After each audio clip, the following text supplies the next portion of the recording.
Akashvani eight 90। नमस्कार दोस्तों, मैं भारती यादव रायगढ़ छत्तीसगढ़ से।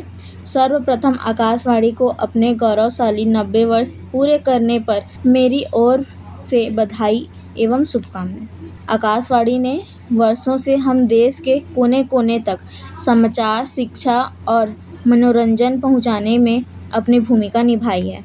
चाहे समाचार हो या हवा महल या विविध भारती जैसे लोकप्रिय कार्यक्रम में न केवल लोगों का मनोरंजन किया बल्कि जागरूक भी बनाया है।